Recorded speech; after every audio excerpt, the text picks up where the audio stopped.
Aloha. It's a very appropriate word because I'm talking about Hawaii. Why are there no kahunas? What happened to the kahunas? Well, that's a very good question.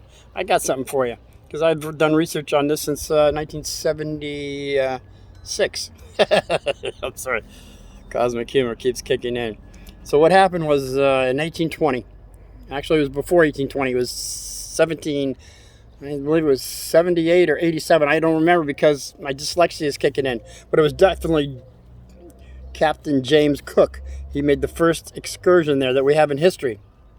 Probably somebody before then, but that's where we're going to pick up. He went to Massachusetts, told a bunch of stories about these people over there in Hawaii. So what do? In Massachusetts, they say, well, we got to go over and fix these savages up because they need to know, they got to know have religion. So that's what happened. When they got over there, it was Presbyterians, I believe, and there was another group of them, but the first church was in 1820 there.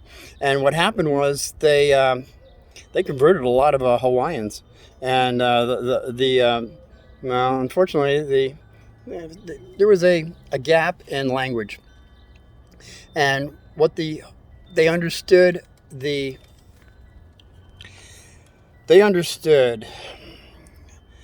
Hawaiians were saying that they had three souls, and these guys were saying, no, we got one soul. You only got one soul, buddy boy. And they said, no, we got three. And what the kahunas were doing, they were doing miraculous things. They were healing people instantly. A kahuna basically was a doctor and a psychiatrist and a priest, all wrapped up in one. And these folks were doing just fine over there until some other people came in and decided that they weren't. So what I want to say is the kahunas were wiped out, okay? They were able to walk on lava just when someone's weight was able to stand on it. There's documents on that. There's documents on instant healings of bones being outside the body, and then they put it back together in seconds. And then there's talks about the winds coming up over 250 miles an hour, and then all of a sudden it's calm. And then these big tidal waves that were coming in, and all of a sudden they're calm. Yeah, they had fire, air, water, and earth. They had an understanding of that. Many cultures have over the centuries that I can't go into right now. As you well know, there is that, if anybody's understand what I'm talking about. I'm trying to keep this under 3 minutes, maybe 5, but no. And if I can't, I'm going to go to part 2. But right now I want to get through this thing to where they said Kahuna said we have three souls.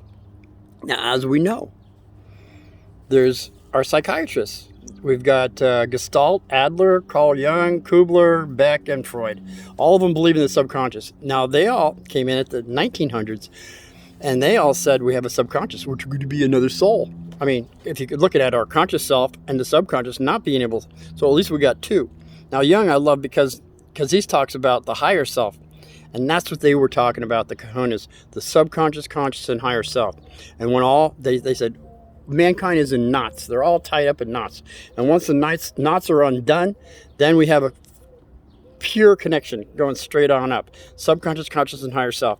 And there's many things that stop us from this. Complexes and everything else. What they're saying is that once you're able to do this, miraculous things happen. They're called miracles, but not really because we're supposed to do it every day. That's all I can say about it right now. I'm going to have to go to part 2. Until then, be well. God victory.